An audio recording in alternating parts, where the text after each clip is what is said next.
Happy Wednesday, everybody. Hope everybody is peaceful, of course. Hope everybody's enjoying their family, their peoples, y'all safe and sound. Work wasn't too hard if you had to work and all that good stuff. Welcome to the Logic Lounge with Fleazy Jones, episode 39. I am one more away from 40. Next week will be 40 episodes of the Logic Lounge. Man, grateful is an understatement. Grateful is a true understatement. And before I talk about this episode 39, I just want to give a moment to thank the people that gave their prayers, their energy for me while I was in the hospital.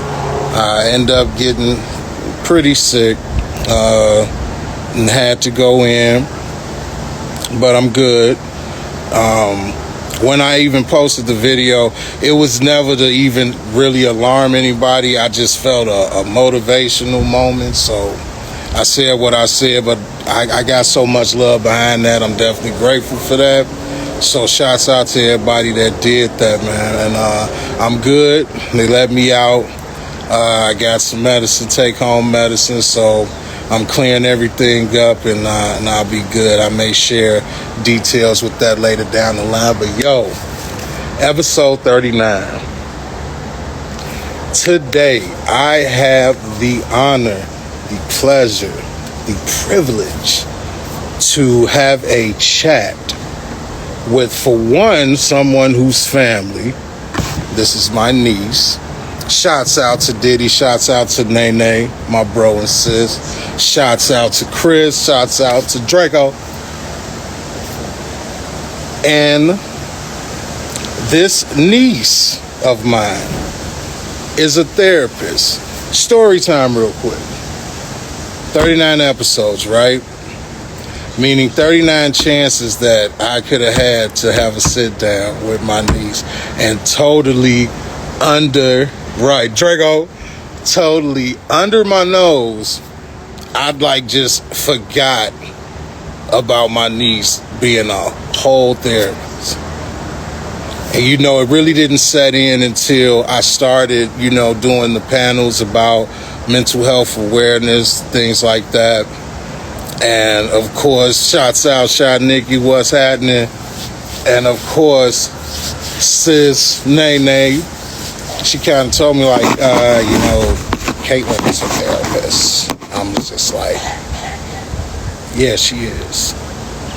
So fast forward to here we are. Man, I am bringing up a young lady that, since I've known her, has always been witty.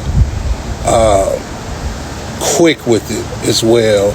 Always been a lover of knowledge, and honestly a lover just being themselves with no apologies and with no harm to anybody else. And I absolutely love that about her. So man, I want to bring her up. I want to pick her brain, man, and just see, because she's young, and I'll allow her to tell the age. She is young, and it just baffles me that she's in this field, and I mean dead serious about what she does. So without further ado, man, I call it KK, but I'm going to bring up the lovely Miss Caitlin to come and have a chat with us, and we're going to get it going.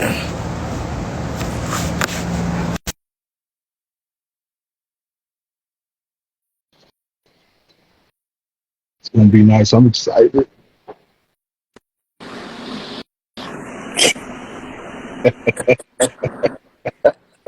Can you hear me?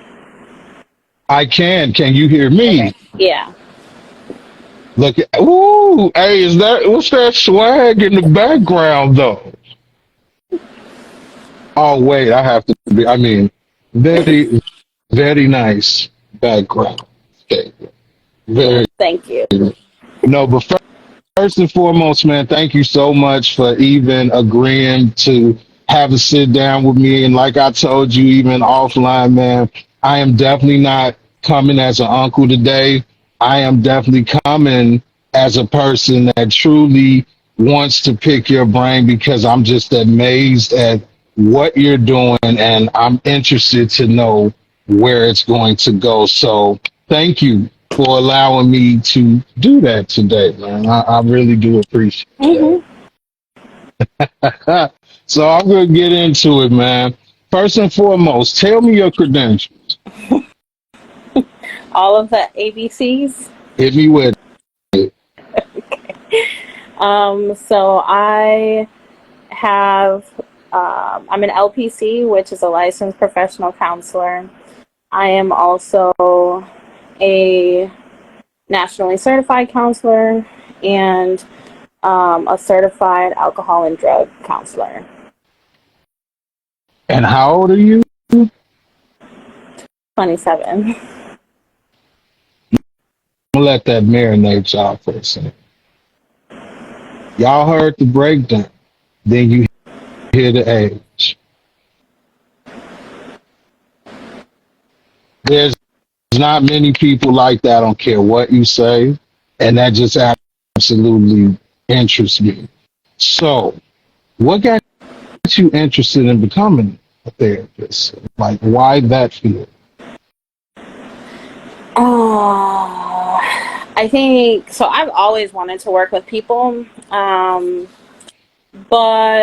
and like help people, but I didn't want to be a doctor because it's a lot of school. And like when I think about it, like I did a lot of school, so but they got a lot longer than me. Yeah, you definitely.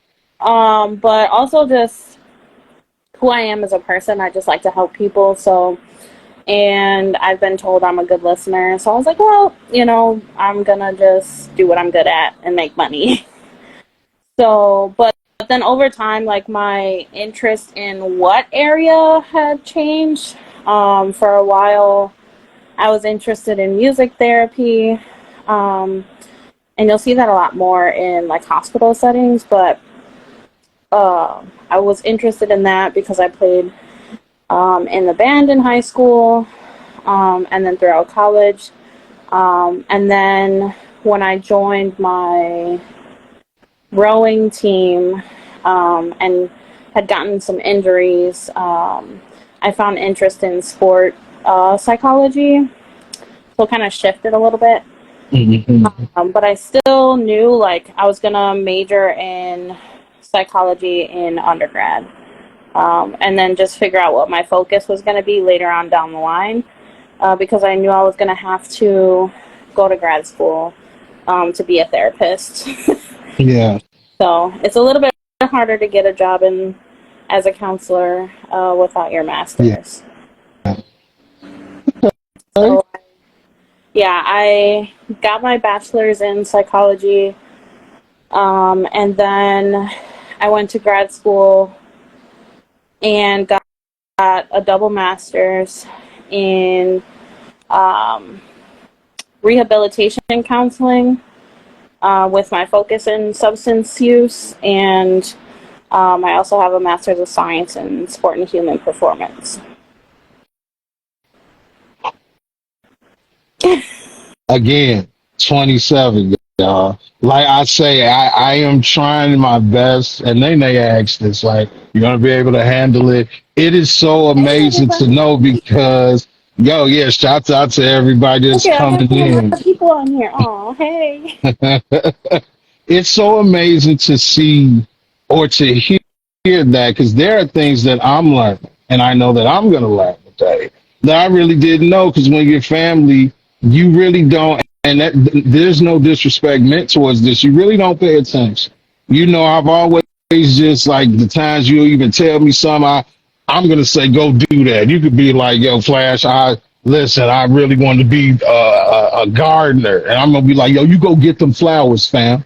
You feel me? But I'm not paying attention to all of what you're doing, and that's just amazing, man. That's so with the age thing, being a young therapist.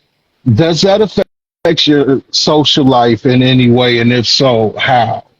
Um, I think just going to school in general was kind of, um, I think even like in high school, like my social life was school and sports, and then volunteers. So like it's always been school, and then whatever comes with that.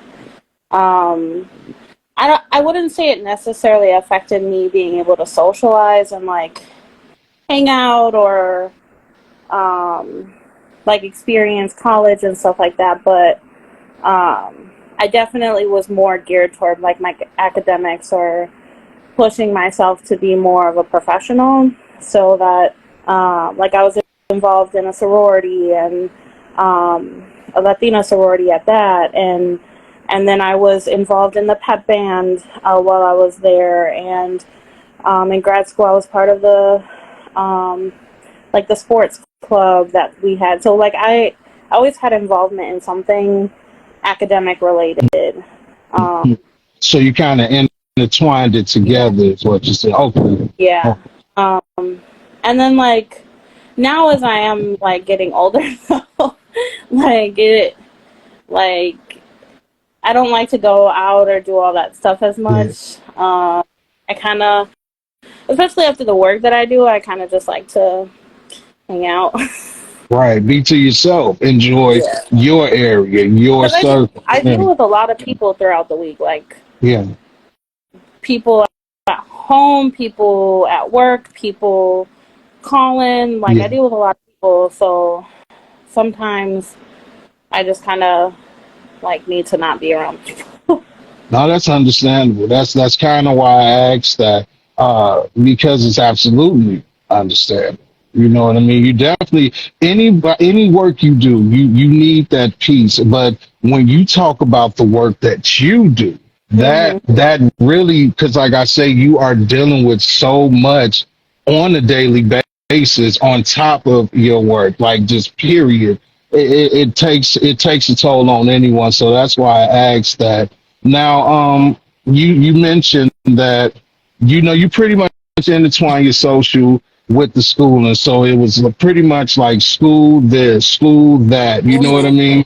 What were some of the struggles that you dealt with while trying to obtain your degree?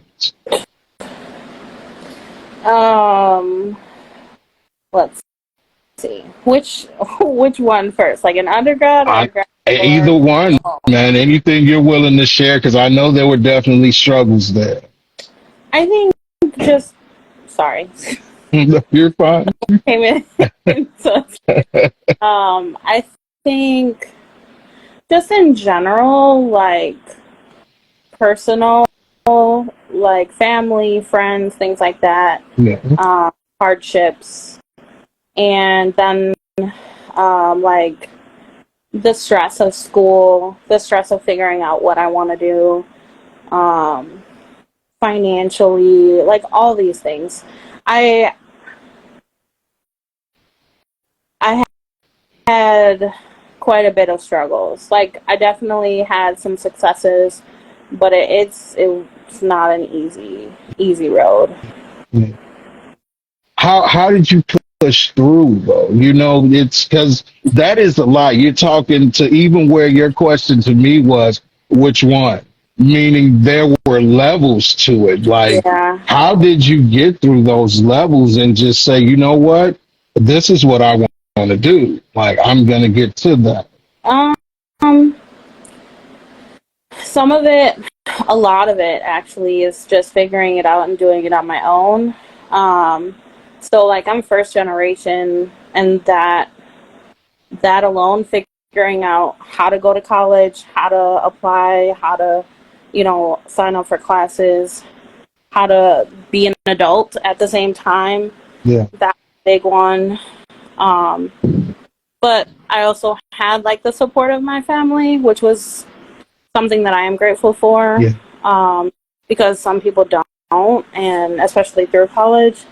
Um, so, other than that, I had been in therapy at a point in time. Um, I utilize my friends a lot. Um, but yeah, a lot of it was just me kind of dealing with it myself.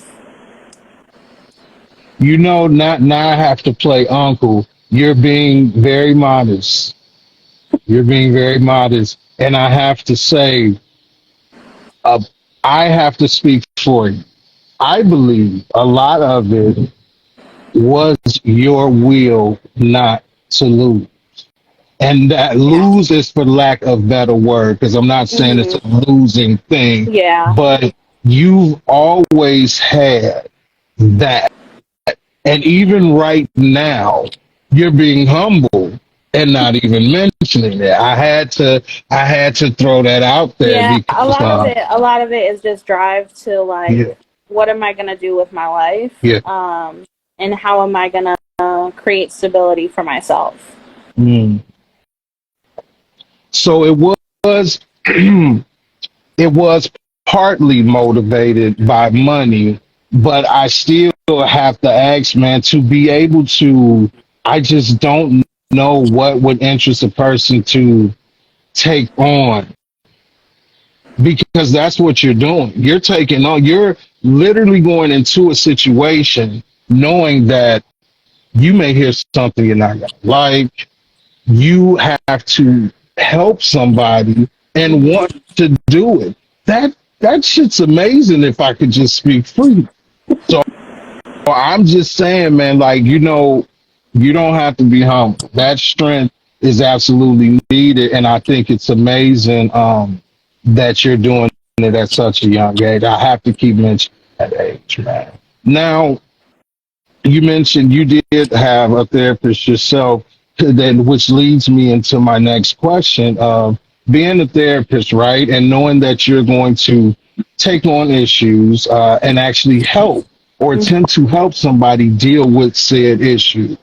How do you personally deal with those things that you go? Yeah, I I was involved in therapy when I first started grad school, um, because I just didn't necessarily have the time to kind of, with school and everything that I was involved in undergrad, like I just didn't always have the time to do self care.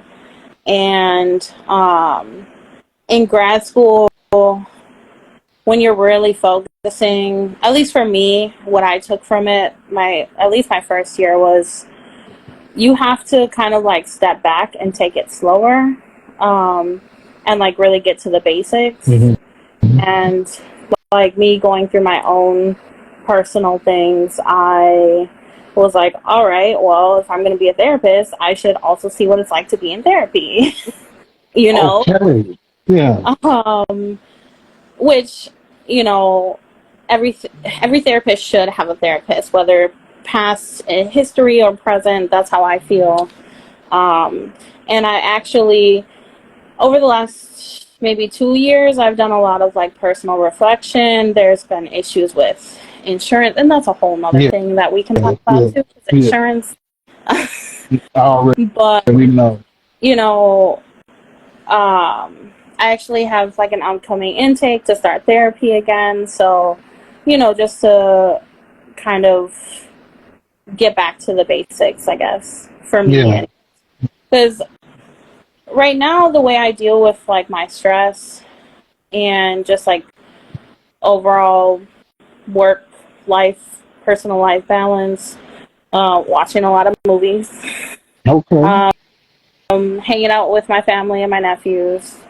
Um, I cry. Crying is great.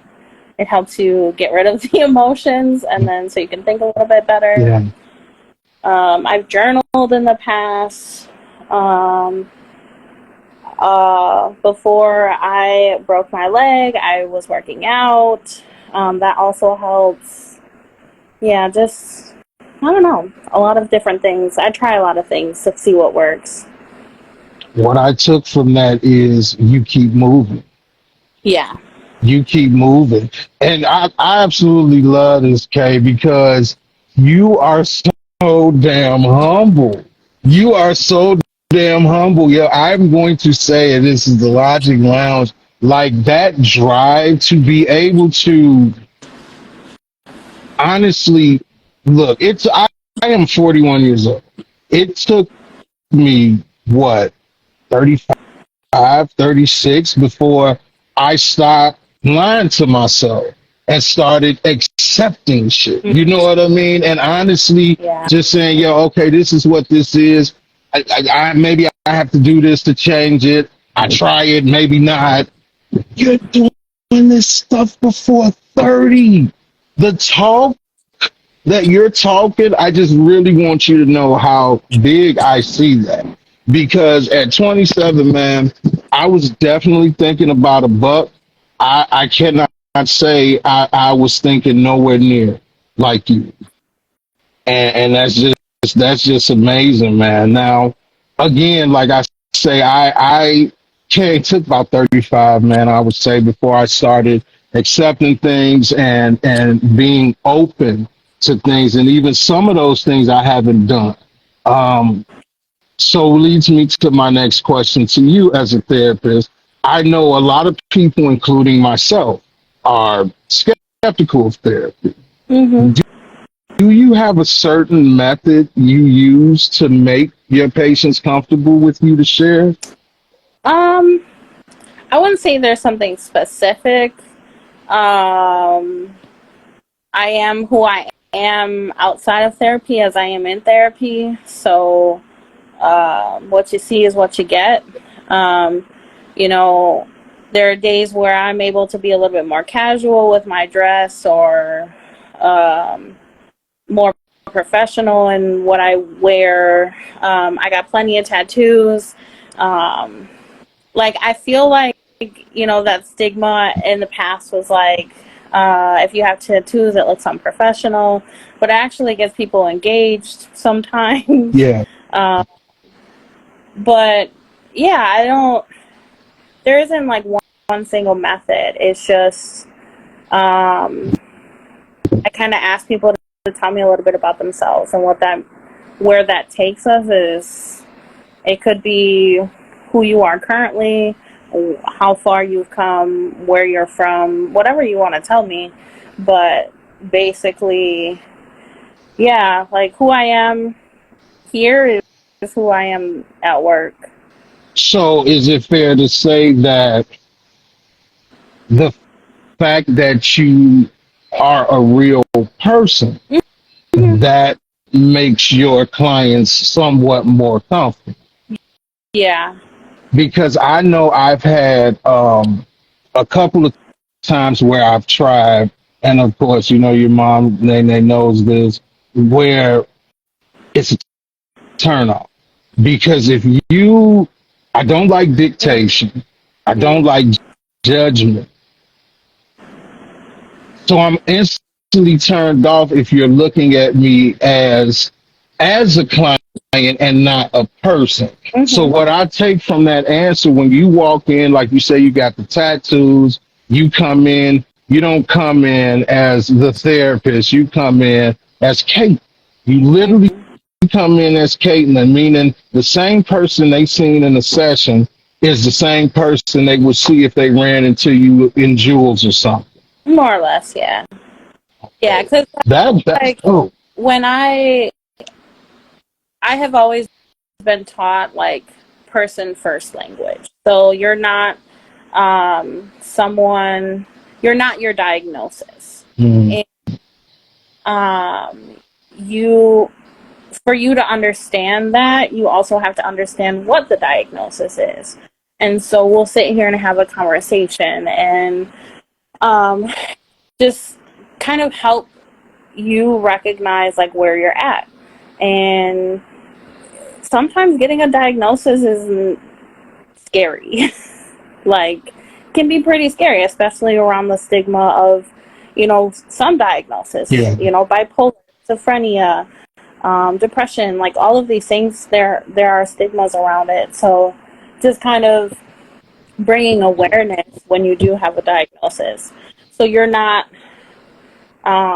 say for example, like uh, like I'm Caitlin and I'm bipolar. No, I am Caitlin and I have bipolar. So Mm, recognizing that you are not your diagnosis.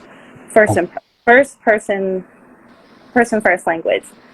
So that also kind of helps me like separate. And then I also just in who I am, I just try to get as much information about you as possible, like your biopsychosocial, where you come from, who you are, your psychology, how your thought process is, and then your environment, where you come, who raised you, what does your family look like.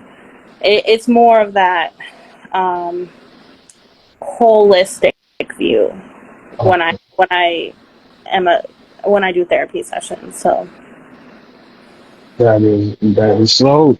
That is dope. So now you got me in, right? Let's do it. And shout out to everybody coming in. Welcome to the Logic Lounge, episode 39, brought to you by Block Legend 7. Man, we're having a chat with a therapist. Man, that's the title of the show today. But we are actually sitting with my niece, man, who is a therapist, and I'm picking her brain about, first of all, how amazing she is to be 27 and doing this shit that I guarantee you her first books I probably wouldn't have understand, but that's another subject, man. And we were just talking about how she makes her people comfortable by just being her. And I think that is absolutely awesome. And now you got me comfortable, right? I'm here comfortable. All right, now you have me comfortable, and I share some things, right? Now remember, I said this is something you're taking on. You know, you're taking on some things. hmm Does some of your clients' stories weigh on you? And if so, how do you deal with that? yeah, with me working in substance use, I deal with a lot of individuals who have co-occurring or mental health and substance use disorders at the same time. Um, there is a huge stigma around like the substance use population and like addiction and things like that, and um, so you do hear some stories that are pretty heavy. I had a heavy day yesterday. Everyone in group was just not having a great week. Um, whether it was experiencing mental health triggers or substance use triggers, um, suicidal ideation, death, Yeah, all these things. Um, it does get heavy. It is heavy work. And there are days where I'm just totally drained after work. Like, I think I came in and I just sat down yesterday, like, and just sat in silence yeah, for for a decent amount of time. Um, yeah, but some of it is sitting in silence. Some of it is talking to my coworkers because we share clients. Some of it is um, taking a break when I need yeah, it. Um, like there are days where I'm just like, if I have the PTO, I'm gonna take off. Um, but some of it is also just keeping it to myself, which is yeah, hard because I just have to like reflect and process by myself. Um, and then one like major boundary, even though I work from home, I set like a pretty good boundary on the days that I work from home. But one thing that I've been really strong on since I first started working, even as an intern, was I'm not taking any work home. Um, when I leave work, I may talk about how my day was or how, clients were, but like I don't typically open my laptop. I don't try and work on the weekends. Like my time is my time.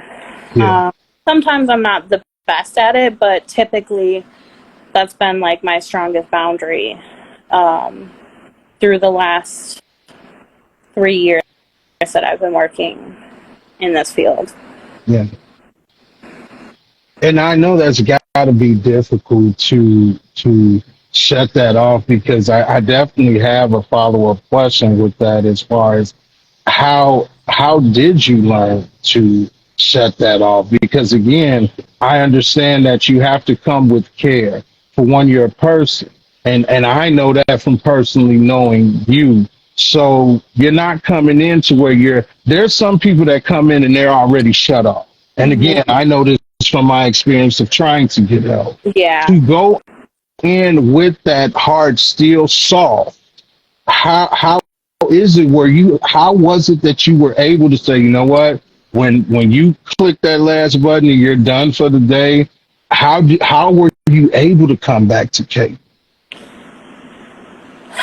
I'm a person who cares a lot about people, like anybody. Um, so like if you walk through my door as a client, like instantly, I'm like, how can we help you? What resources can I provide for you? How can we get you some sort of stability?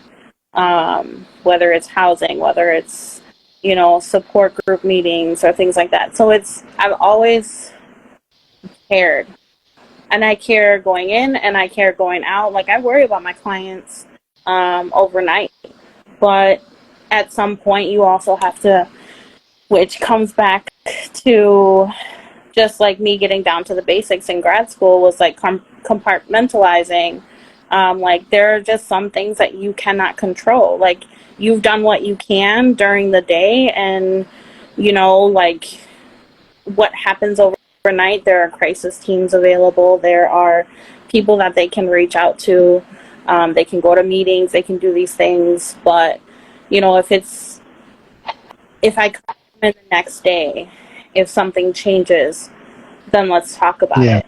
But I have to, again, that's reflection too of like me and you, even with acceptance. Like there are just some things that you can't control anymore, yeah, and I am a huge control person.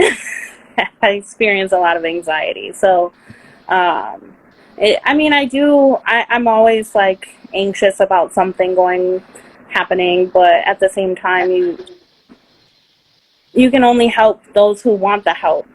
yeah, Um, when you're someone who is forced to do something, most likely you're not sitting there wanting help.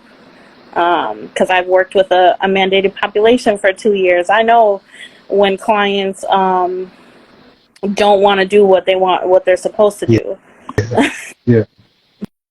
But and then I'm working more so with clients that come in because they want the help. And I think starting off in a mandated population, I learned a lot, because the struggle to engage, going back to like what you were saying, how to get people engaged and like interested in, if they don't want to, or if they've bad experiences. Like Mhm. as a very gentle person, this is a non-judgment zone. Like whatever you tell me, unless there's harm to yourself, your kids, or elderly, like what's said here stays here. Yeah. That's that.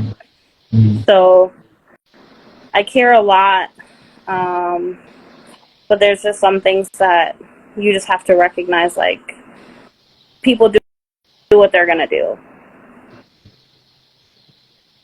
So you have to protect yourself. Mm-hmm. That's And that that's interesting. Yeah. setting those boundaries, because I have had clients that have called me after hours, and you know, like I could easily say like that's not my job, but if they're in crisis, I'm gonna text them and be like, here's the crisis number, Oh, call them. So yeah. I determine if it's an emergency or not. Yeah. If Because you still are a person. You have a life. exactly. Yeah. Excuse me. So, and of course, your choice, to piggyback off of that, what was one of the hardest sessions that you've had?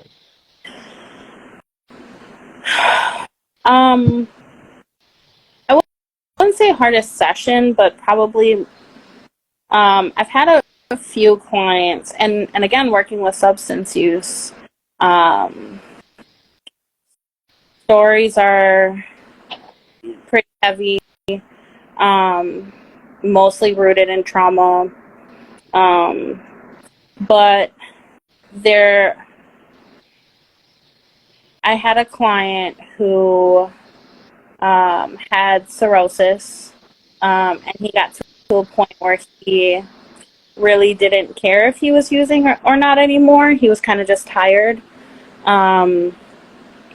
And he was actually really accepting of a higher level of care. So, like residential treatment, rehab, things like that. And I had set that up. And the following week, he was going to start.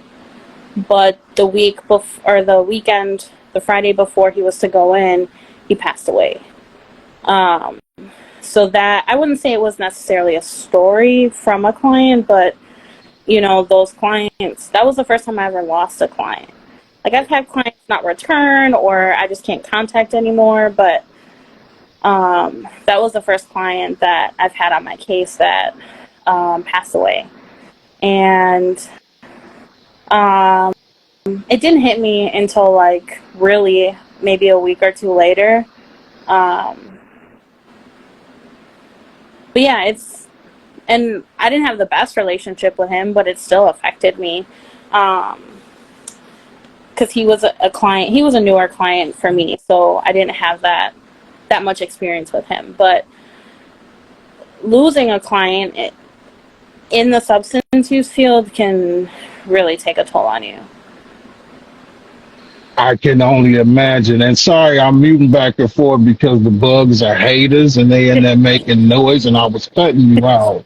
So I can imagine, man, because honestly, that's a double-edged sword because it's almost somewhat of a cushion that you didn't get to fully know that person. Because that's how, you just telling me that hits the feels because I'm like, wow, you're like, man, we're right there. You know what I mean? We're right there, and you're just like, oh, okay. But again, you being the humble person you are, that's another push through. That's another push through because, in honesty, I'd like to give a follow up question of why did you keep going?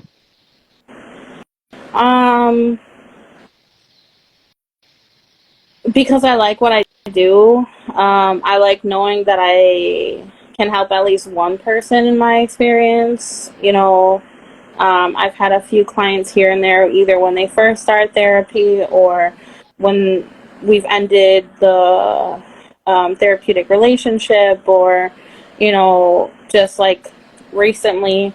On a high note, I had a client who texted me that he experienced his 1 year anniversary of sobriety, and he wanted to thank me for being part of his journey, and that just like warmed my heart. And I was like, this is why I do what I do, because though I have a lot more like heavy days, if I can help one person. Yeah, yeah. That's dope. So that was another follow up. I was gonna say, like, of course, to every negative, there's a positive. So, do you have any more victories that you've had that make you like, you know what? Let's keep this boat going. Yeah, I think just in general, when similar to your experience of like you haven't always had like the most relatable or most like open therapist. You know, I've had clients who've been in and out of therapy since they were, you know, kids, getting diagnosed, misdiagnosed, medication, no medication. But when I met my client, he was very skeptical at the time. And around the time we were terminating the relationship, he shared with me, he was like, I'm really sad to see you go because you are the only therapist that I felt has ever listened to me and really understood me. And that was my first year in the field as a licensed counselor, not as an intern, but as a counselor. So it kind of booted a little bit of imposter syndrome, and those moments kind of make you feel like you know what you're doing. Yeah, I could see that. I could see that by just you saying it, man. Now, does the good outweigh the bad? You want the truth? Absolutely. Um, no, because of the heavy stories and my want to help others, and sometimes they're not on the same page as me, so they're stuck, or we're going in circles, or like relapses occur, and so we have to deal with some shame and guilt from clients, and so we kind of walk them through that, and a lot of days are rougher than the positive ones. But it's dope that you still keep going. That's what I absolutely love Hmm. about any part of this story that I get from you is that you're still in it. So how many years have we been in the profession since out of school? Since out of school, um 2021 to 2022, 2022. I just started working on year 3. Okay, okay, in the profession. Yeah. I graduated in 2021, so I got my license in 2021. So I got my license at 25. Um, and yeah, now starting year 3. Okay, okay. So with that, man, that listen, man. Yeah, I just have to keep saying how amazing that is to me at that age because that is a grind, and it's just crazy to be able to stay focused in that type of grind when life is happening. You Mm-hmm. know what I mean? Like that's extra boulders on your back because life itself is coming and it's not coming soft. It's just not. You know what I mean? So I'd love to hear and how you're even explaining that you're so humble. You know what I mean? That is just definitely super super super dope. Yeah, Yes, man. The go proof is through right that too. behind. Yep. Saying Uh, good. I said COVID too. That was a big hurdle. Um, Yeah.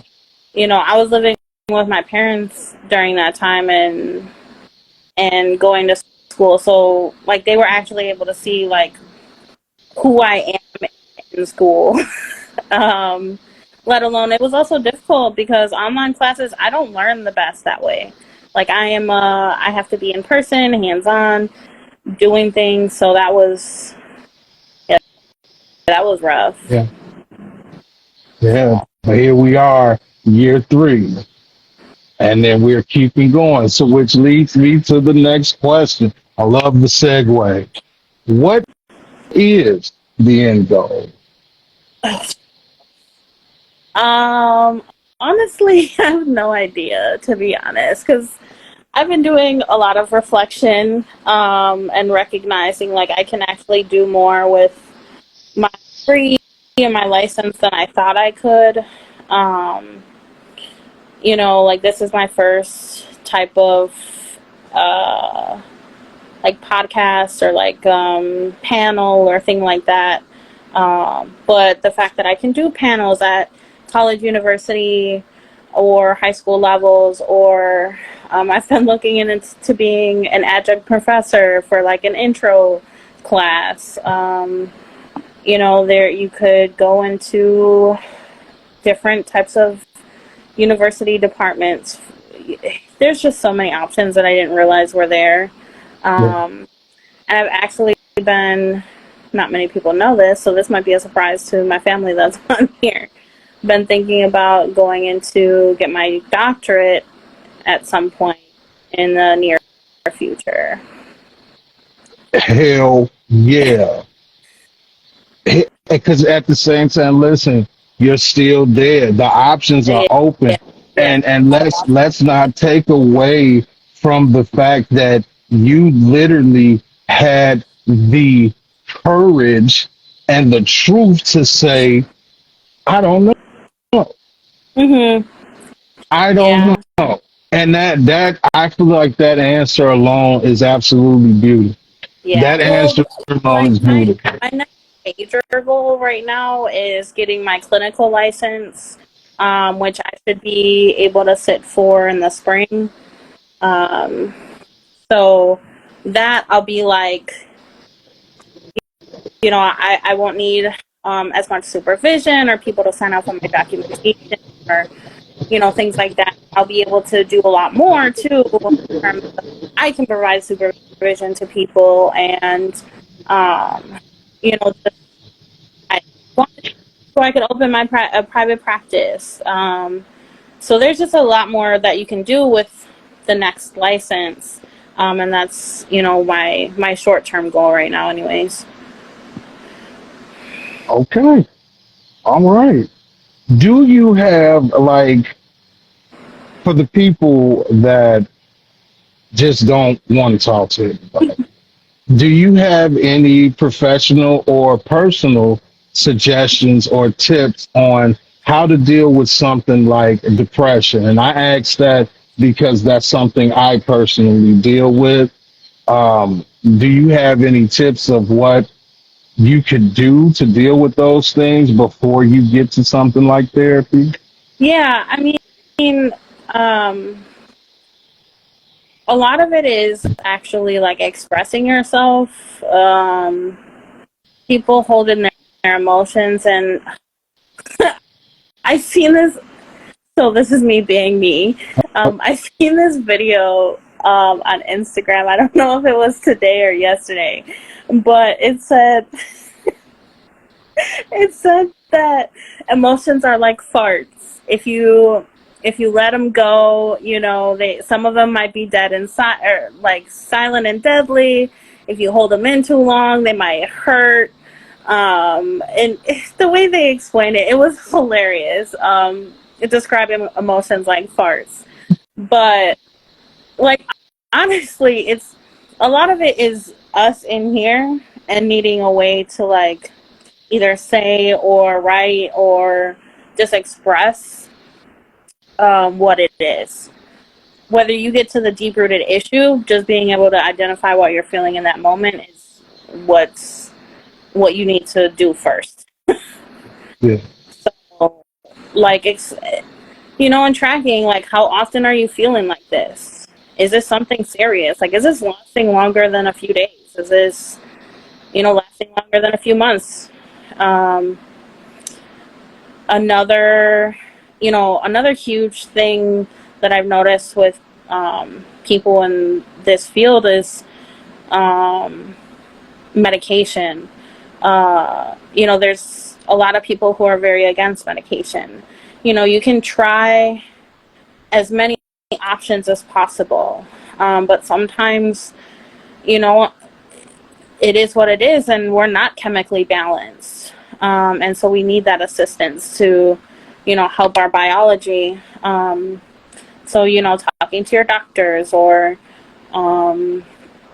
people that have availability to provide medication, like psychiatrists and such. But in general, just learning coping skills, like finding what makes you feel good. If it's going to the gym, go to the gym.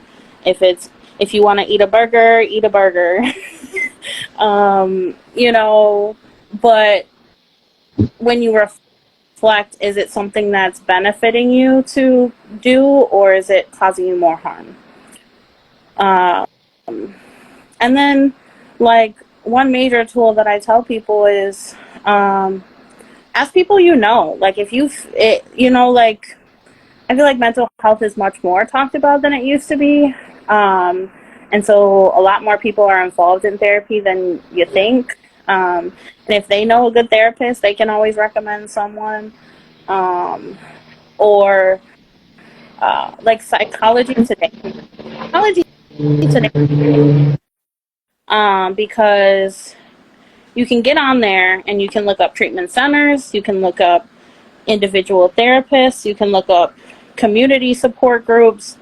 There's a plethora of information on that website. But for the therapists in particular, you can look up their specialties. There's pictures, so you can see if they're a specific like race, ethnicity, gender that is important to you. Again, their specialties, what insurances they take, things like that. So there's lots of options, but I think recognizing and accepting is like number one, because to know that you need help, you have to recognize where you're at. And a lot of people kind of push that away or don't address the problem. And then it builds and builds, you know. Man, listen, I could do this all day. I could literally do this all day. So with that, like with the tips, like fear is something absolutely huge. Would you agree? Mm-hmm. And it stops so many things. So my final question to you today, Kate, is you gave me the tips. What would you say to someone that's at that point? Because I love how you say it builds, and builds, and eventually that cup will overflow. Mm-hmm.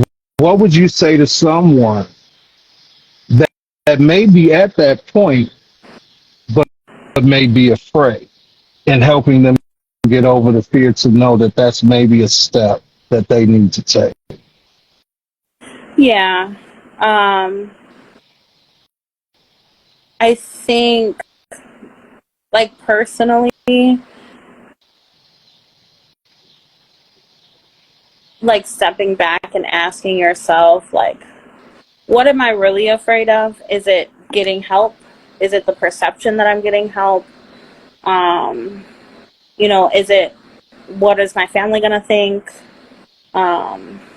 Is it my fear of what a diagnosis means? Like, all of those are valid and can be hard to push yourself through, but also saying, is what I'm going through worse than, is attempting nothing at all or attempting something and maybe it not working? Can I change my outlook on it? Or will you just sit in? Yeah, or do you just sit in it? So, like, do I attempt something and potentially make change, or do I continue to do the same thing over and over and then not get any results? And that is a definition of insanity. But Absolutely. I love the humbleness. I love the humbleness. yeah, And there you have it. fear is a huge roadblock, but it's also the fear of change. Like, people are afraid to see what's next. Like, I'm afraid of change. Like, I if can't tell. I don't know what's coming, like, I can't prepare, so I'm gonna prepare for all the options. But that's just anxiety, you know.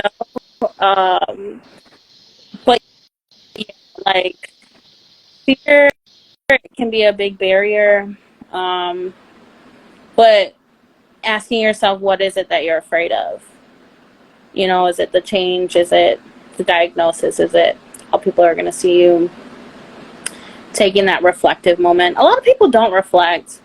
I've probably done the most reflection in the last year and a half that I've ever done in my entire life. But you had to go through it to know you needed to go Yeah, there. You know what yeah, I mean? yeah. And that's what makes it so interesting on how people don't. It's almost crazy to where I've realized that there are things that I need to do, and for some reason just won't do it. Mm, I don't have a real excuse. I don't have a real excuse, and I've got to a point, like I say, I don't make the excuse. I'm just more so like, but I'm glad to know that it's not fear anymore. At mm-hmm. one point it was, but it's not. It's a girl saying that 25 plus brain be putting in work. That's Hey, that's listen, my bestie right hey, there. shots out, man. I absolutely love it. Well, KK, I really appreciate you giving me your time today. I really enjoyed this chat, and I'm letting everybody know. I'm definitely inviting her back. We're going to do a panel on the 30th about mental health awareness, and she is accepted to come and sit on the panel. So please make sure you mark that down. You'll see me talking about it. You'll see me promoting it, but we definitely have to do a part two to probably part 2500 with KK because it just can't stop here. There's so much to unravel with her. I'm just glad I got that chance. So thank you for that. And before we get out of here, did you have any final thoughts for me, Kay? You know, I talked to you before this, and I was super nervous. Everybody that knows me knows I get real nervous. But like, also talking about myself has never been something that I do. So like that's something too. Like a lot of people don't talk about themselves. So then sitting in therapy talking about yourself and your problems. But for me, yeah, like I don't know. I'm here and this is who I am. It's a bomb ass final thought because she's humble, y'all. She has a fire in her, and there's no way of that fire being put out. And I just can't wait to see what's next for you because I know it's going to be great. There's no doubt about that. That's just how you are.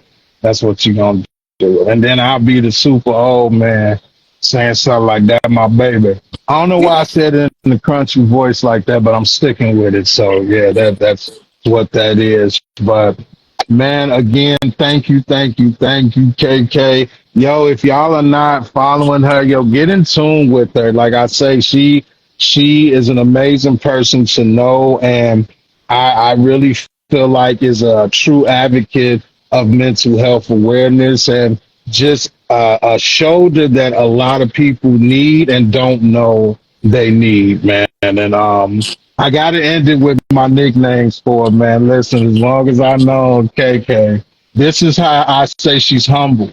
When she was younger, I called her KK from the streets. When she got a little bit older and was studious, I called her KK in the streets. And now that she's the person she is, I have deemed her KK for the streets. I said I wouldn't get emotional. I'm good. I'm good. And like I say, I appreciate you. Love you to death, man. Can't wait till the 30th when you come back. And I hope we have more of these, man. And I'm just going to get out your hair and I'm going to end it like I always do, guys. Thank you for coming to the Logic Lounge, episode 39, brought to you by Block Legend 7. And I end it like I always do. Living off good instinct counts. So always keep your logic. Y'all be smooth. We out.